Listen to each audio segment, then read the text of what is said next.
When you get yourself a small bankroll to play with, you can either play tournaments, cash games, or both. In the last few videos, I looked at tournaments.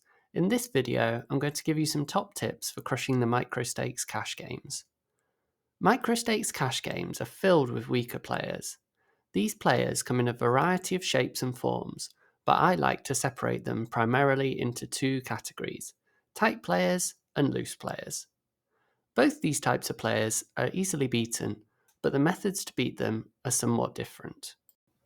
So the first tip is understand your opponents on a general level.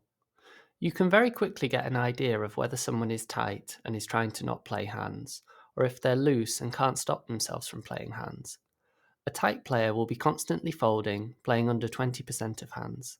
A loose player will be playing every other hand, limping in, constantly active.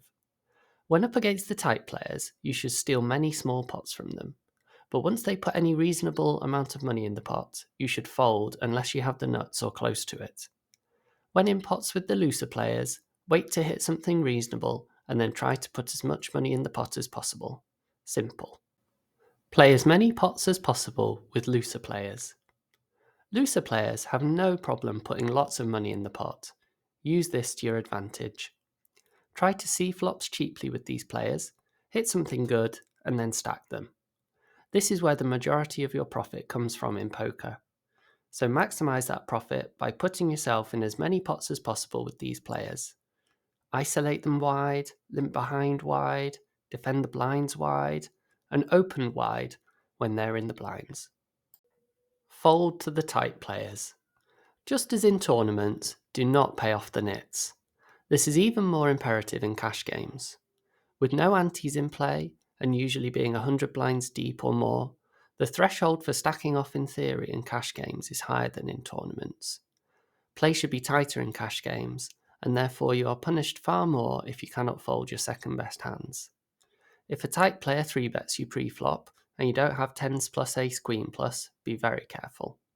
If he raises you on the flop and you don't have 2-pair or better, think before you act. If he raises you on the turn or river and you don't have the nuts, your goal should be to dodge bullets, not to get thin value. Tight players do not deserve your hard-earned money. Force them to fight for it by folding your hand. Work on your mindset. Cash games have far less variance than tournaments, but they're far more punishing of mistakes. You can play a very, very solid game for 2 hours, and all your profits can be wiped out due to one bad river call versus a tight player where he's almost never bluffing. But you have a hand like 2-pair and just click call without thinking. Don't be too concerned with high-level strategy, solvers, elaborate bluffs, or hero calls.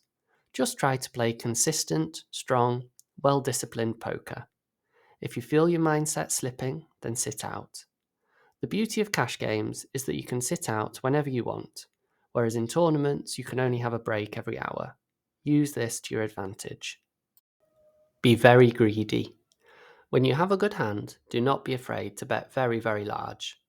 Many people, especially at the microstakes, are simply incapable of folding a certain class of hand. You could bet 100 times the size of the pot, and some people will still call their 2-pair on a board with straight and flush possibilities. It's a very common league, and people are often curious and undisciplined. So when you have a good hand, do not be afraid to bet a size which may seem outrageous or unusual.